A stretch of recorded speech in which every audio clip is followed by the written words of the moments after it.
वचन और प्रार्थना की सेवा में इस होप इन फेथ सेवा में आपका एक बार फिर स्वागत है। प्रिय भाइयों, मुझे बहुत आनंद हो रहा है कि हर साल every year in the month of May the second Sunday we observe as a Mother's Day and in the month of June the third Sunday we observe as a Father's Day. मैं एक प्रश्न पूछना चाहता हूँ कि हर साल में second Sunday, June third Sunday एक मातृ और पैतृक रविवार मनाया जाता है। क्या यही फादर्स डे है? क्या यही मदर्स डे है कि साल में एक बार फूल दे दो, एक बार कार्ड दे दो और उसके बाद सब खत्म? मैं आपसे एक बात कहना चाहता हूं, क्या है मदर्स डे, क्या है फादर्स डे? पवित्र शास्त्र बाइबल में लोग मदर और फादर को इतिहास में ढूंढते हैं। लोग आज जबकि फादर्स डे है, जब आज का फादर्स डे है या फादर्स डे आने वाला है, मदर्स डे आने वाला है, तो लोग इतिहास देते हैं कि फादर्स डे मदर्स डे कब शुरू हुआ, कैसे हुआ। लेकिन प्रिय भाइयों, अगर पवित्र शास्त्र बाइबल जो परमेश्वर का जीवित वचन है, जब आप इसे खोलेंगे तो ये बताएगा कि पवित्र शास्त्र बाइबल ही हमें बताती है कि माता और पिता की सही वास्तव में क्या है, कौन सा दिन है। और बाइबल में हम इस चीज को देखते हैं। मैं आपको बताना चाहता हूं, तो Bible is the greatest history not only for the Father's Day but also Mother's Day too. Bible हमें माता और पिता के दिन के बारे में बताती है कि किस प्रकार से माता पिता हमारे जीवन के दाता हैं। माता और पिता को एक दूसरे से अलग नहीं किया जा सकता, क्योंकि बाइबल कहती है कि वो दोनों एक है। प्रिय भाई बहनों, जब हम मदर्स डे बनाते हैं तो मैं आपसे कहूंगा कि हमें पिता को भी याद करना चाहिए। जब हम फादर्स डे बनाते हैं तो हमें माता को भी याद करना चाहिए। बाइबल में बहुत सी ऐसी बातें हैं जो हम मदर्स डे और फादर्स डे पे देख सकते हैं। लेकिन आज मैं इस फादर्स डे पे आपके साथ कुछ महत्वपूर्ण बातें बांटना चाहता हूँ। हालांकि मेरे पास बहुत कुछ है बताने के लिए, लेकिन मैं चाहता हूँ कि आपको बहुत संक्षेप में, बहुत छोटे रूप में आपको वो चीज बताऊं जिसके द्वारा आपको पता लगे कि बाइबल, पवित्र शास्त्र बाइबल अच्छे पिता के लिए क्या कहती है। अगर हम पवित्र शास्त्र बाइबल में अच्छे माता पिता के बारे में जानकारी चाहते हैं तो हमें परमेश्वर के वचन को पढ़ना है और परमेश्वर के वचन में हमें इसको ढूंढना है। हम पवित्र शास्त्र बाइबल में अय्यूब की पुस्तक द बुक ऑफ जॉब जब पढ़ते हैं तो उसका पहला अध्याय, उसका चौथा वचन, the book of job chapter 1 उसका 4 वर्स पढ़ेंगे तो वहां पे हमें एक बहुत सुंदर बात दिखाई देती है जो आज हर एक पिता के लिए बहुत जरूरी है। आज के माता पिता इतने बिजी हो गए हैं कि वो अपने बच्चों को बाइबल की शिक्षा नहीं दे रहे, वो उन्हें बाइबल नहीं दे रहे, उन्हें और कुछ दे रहे, संसार की चीज दे रहे हैं। प्रभु के सेवक ने कहा है अपने बच्चों को उन चीज से दूर रखो जो उन्हें प्रभु से दूर रखते हैं। मैं अपनी कलीसिया में देखता हूँ, इंडिया में भी देखा मैंने इंडिया में करीब कितने सालों तक सेवा की और करीब 6 साल से मैं कनाडा में हूं, तो मैंने इस चीज को देखा है कि आज कलीसिया में लोग केवल टाइम पास करने के लिए आते हैं और अपने बच्चों को चर्च में वचन सुनाने की जगह कि शोर ना करे, पहली बात तो उनको कलीसिया में बिठाने का तरीका नहीं सिखाते हैं। दूसरी बात क्या है, अगर चुप कर रहे तो उन्हें मोबाइल दे देते हैं। देखिए कितने दुख की बात है। क्या ऐसे बच्चे स्वर्ग में जाएंगे? क्या ऐसे माता पिता स्वर्ग में जाएंगे? प्रिय भाइयों बहन, मैं बहुत गंभीरता से आपको बताना चाहता हूं। मैं अय्यूब की पुस्तक से आपको ये चौथा वचन पढ़ के बताना चाहता हूं। The book of job chapter 1 उसका 4 वर्स में लिखा है, उसके बेटे अपने दिनों में एक दूसरे के घर में इकट्ठे होते थे। अय्यूब के बच्चे जो थे एक दूसरे के साथ खाने पीने के लिए इकट्ठे होते थे।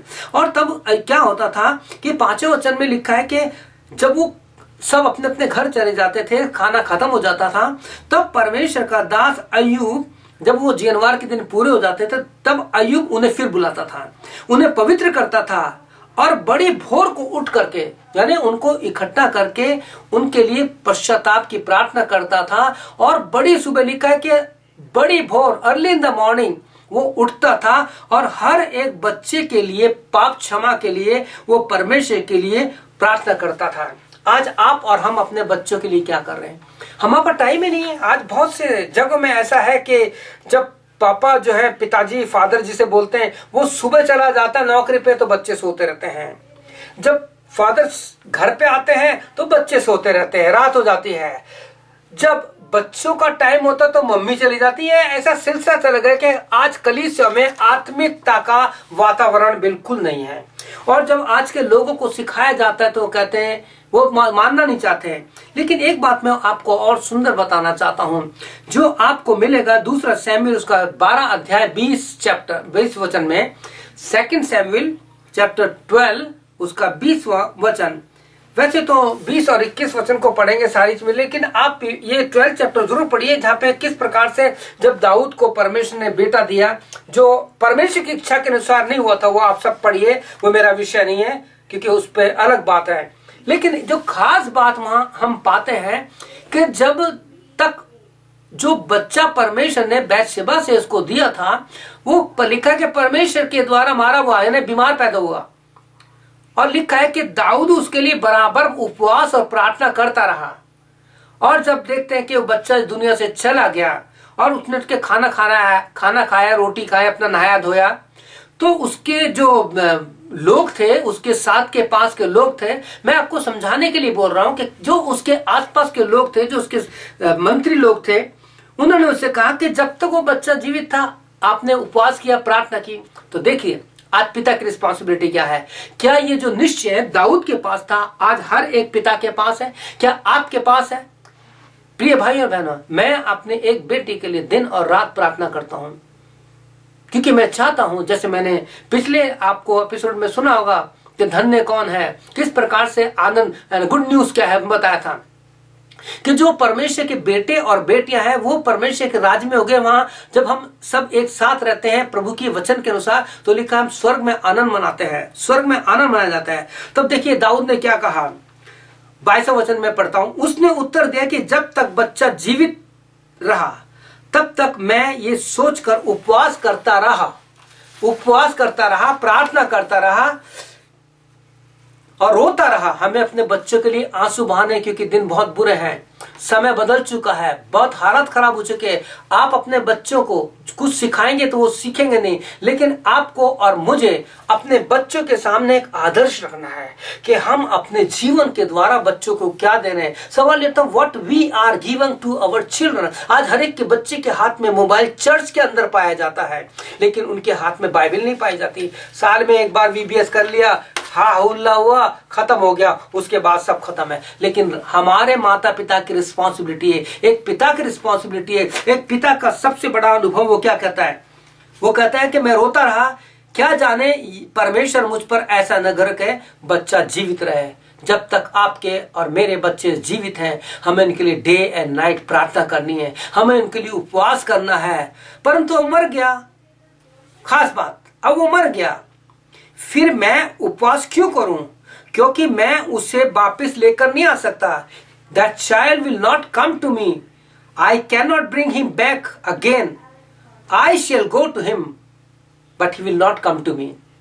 मैं उसको दोबारा स्वर्ग से नहीं ला सकता, बच्चा, लेकिन मैं उसके पास जाऊंगा। आज आपको और हमें अपने बच्चों के लिए ये निश्चय है कि अगर आज मेरा बच्चा प्रभु में मर जाता है तो मैं कह सकता हूं कि मैं अपने बच्चे को जरूर देखूंगा।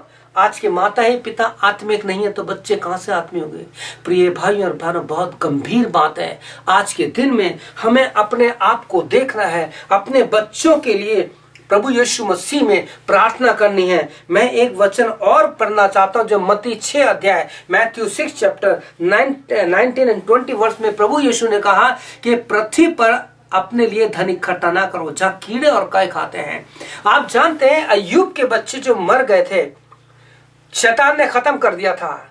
और उसके बाद बाइबल का अय्यूब का आखिरी चैप्टर पढ़ेंगे तो वहां लिखा है कि अय्यूब को सारी आशीषें डबल मिली, लेकिन बच्चे डबल नहीं मिले।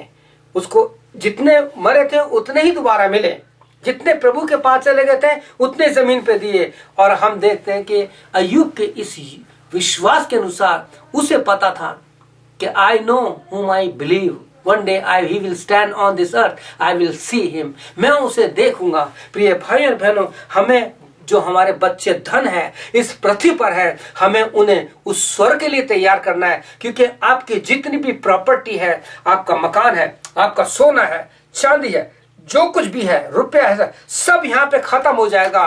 कागज की दौलत, मकान, ये सब कीड़े खा जाएंगे।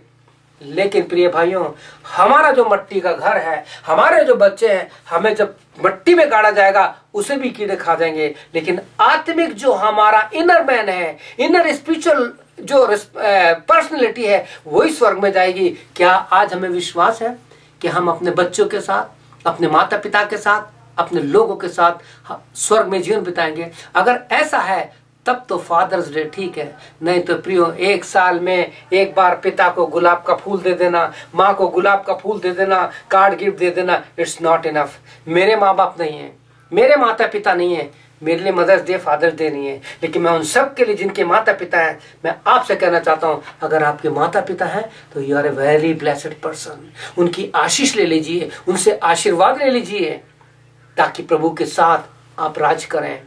परमेश्वर ने हमें अपने इस मनुष्य जीवन में माँ बाप एक ही बार मिलते हैं, बाकी रिश्ते तो बहुत मिल जाते हैं, माँ बाप हमें एक ही बार मिलते हैं। क्या आपको आशा है? क्या आप जो पिता हैं, क्या आप जो माता हैं, आपको आशा है कि हम तो उनके पास नहीं जाएंगे, वो तो हमारे पास नहीं जाएगा, लेकिन हम उनके पास जाएंगे? प्रिय भाई और बहनों, हम इन सारी बातों पर विचार करें कि हमें साल में एक ही बार मदर्स डे या फादर डे को ऑब्जर्व नहीं करना, मनाना, परंतु every day we have to celebrate the Mother's Day and Father's Day. Every morning when we get up and look to our fathers and mother and enjoy to see them, हमें उनके लिए प्रार्थना करनी है, उनके लिए आशीष मांगनी है और उनसे हमें आशीर्वाद लेना है। अगर ऐसा है तो you are a blessed person. आपके आज माता पिता का क्या हाल है? क्या अपने माता पिता का आप आदर करते हैं? परमेश्वर ने मेरे माँ बाप तो अपने पास बुला लिए, लेकिन उनकी शिक्षा आज तक मेरे साथ है, इसलिए this is my responsibility to teach the people, teach the importance of the parents.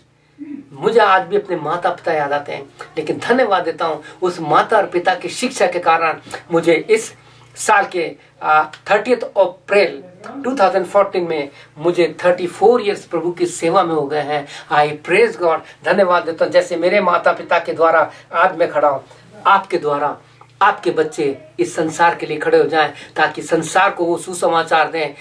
जैसे मार्टिन लूथर ने कहा, we are the fifth gospel, you are the fifth gospel. आइए हम इस दिन के लिए अपने माता पिता के लिए जो जीवित हैं उनके लिए प्रार्थना करें। प्रभु यीशु मसीह, मैं उन हर एक पिता के लिए, हर एक माँ के लिए प्रार्थना करता हूँ।